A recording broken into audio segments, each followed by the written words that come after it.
Hej og velkommen til Helene og mit møtriksskrue stamtræ. Yes. Et eller andet.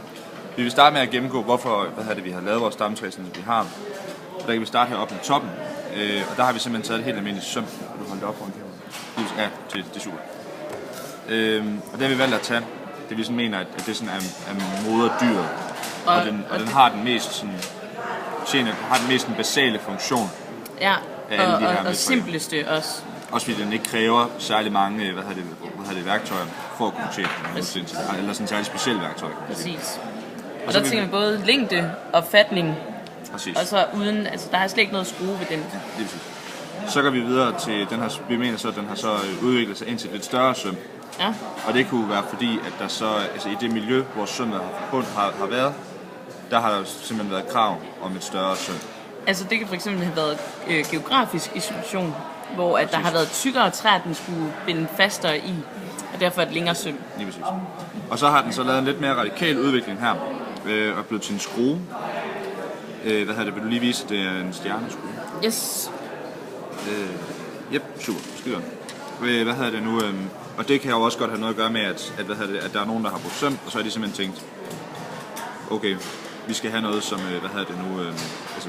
det er sådan mere praktisk, sidder bedre fast, og så man går mere hurtigt at installere en søm, ikke? Og der kan man så se igen, at der måske har behov for så lang en længde, fordi den har holdt bedre fast end sømmet, der selv egentlig var langt. Ja. Og så mener vi så, at her er der så sket den første, de første 2 forgreninger. Ja. Hvorimod at den har så, her på den ene side, der har den, der har den fået en rundere fatning. Ja. Og så hovedet på den er også blevet anderledes. Det vil sige, det er kun flad. Der er kun sådan en rille. Ja. Og så har den udviklet sig over i den her. Ja, den har også en stjerneform, og så er den lidt længere. Og hovedet, eller sådan bunden på den, kan man også se, er sådan en lille smule anderledes. Ja.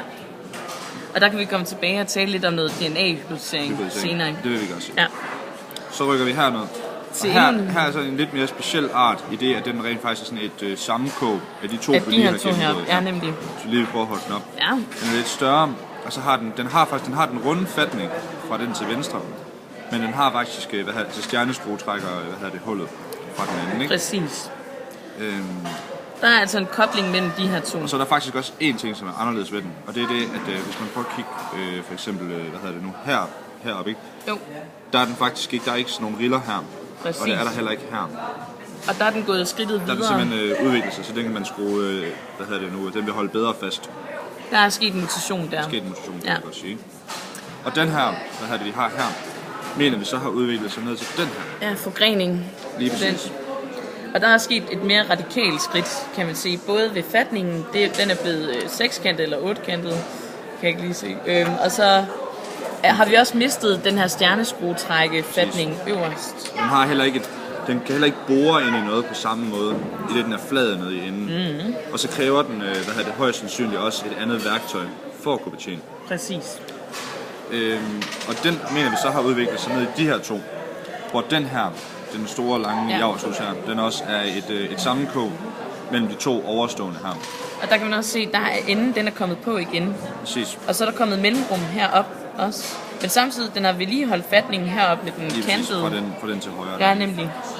Og den her har så også udviklet sig ind til den her, som også er en lidt anden fætter. Den er hul hernede og kræver et nyt værktøj for at kunne betjene. Yes. Og så samtidig blevet flad. Den har vedligeholdt den her. Ja. Og så har vi så den her møtrik-agtige ting her, som vi mener sådan er the missing link. Præcis. Vil du prøve at vise, at den kan have noget at gøre med den der? Altså de har en funktion sammen. Lige præcis. Men vi mener ikke, at den her, den er, den har samme stamart som vores møtrikker og som vores søm og skruer. Der er et link mellem den her og så helt herop til, som vi ikke kender. Præcis, det kender vi ikke rigtig noget til. Og så kan vi for eksempel, vi kan snakke lidt om noget DNA, hybridisering. Ja, og det var nede hernede. Det var de her to, hvor de vil faktisk være ret interessante at kigge på. I den forstand, at DNA-hybridiseringen ikke er så forbandet stor. Nej. Vi kan prøve at starte med at se, at de har begge to rillerne. Jeg ved ikke, skal vi lægge dem herover? Så kan du ja, det kan vi godt. Og den sådan, den, jeg ved, man kan kalde det sådan en afrundet sådan kant op langs, altså der er heller ikke de der riller, som skal til at skrue. Men stadigvæk, vi kan se, at den til højre, den har den flade fatning, og den til venstre, den har den afrundet. Og også heroppe i toppen. Oppe i toppen, ikke? Præcis. Men hovedsageligt så tjener de jo faktisk begge to den samme funktion. Så derfor så kan vi mene, altså, at der ikke sådan DNA-mæssigt er den sådan forbandet store forskel. Altså vi kan snakke om lidt ligesom chimpansen og mennesket. Ja, præcis. Hvorimod for eksempel, hvis vi nu tog den her, vi har her, og lagde den op ved siden af et søm. Skal vi lige fange det. Sådan der. Altså de tjener to fuldstændig forskellige forskelle, og de skal betjene sig forskellige, instrumenter. Og vil have en procentmæssigt meget større, forskel i deres DNA. Og rent fenotypisk, der ligger de også meget langt fra hinanden. Lige præcis. Yes. Eller morfologisk, kan man også godt sige, ikke? Jo. Så kan vi snakke lidt om, hvilken selektion vi mener er blevet brugt her. Og der vil vi snakke lidt om, vi er blevet enige om, at det her, det er en mere naturlig selektion, end det er seksuel selektion. For det første, fordi det er møtrikker. Ja. Eller søm. Det har været efter... Altså ikke rigtig have sex. Nej, det har været efter egenskaber, når man har haft behov for. Præcis. Og så har den udviklet sig. Yes. Dog har vi snakket om vi har snakket om, at der kunne være noget seksuel selektion her, i det de her to, de rent faktisk kan forbinde sig. Altså de kan lave en eller anden form for symbiose, hvor de forbinder sig med hinanden. Præcis. Så kan man måske godt snakke om lidt seksuelt. Der kan man snakke om, at der kunne være udviklet noget seksuel selektion her, men vi synes, det er lidt bizart at snakke om seksuel selektion, og når det er søm og skruer, vi snakker. Ja. Men sådan er det. Er der andet, vi skal ind? Jeg tror, det er det. Jeg tror også, det er okay, det her. Jeg tror, det er det. Tak for pebernødder. Tak.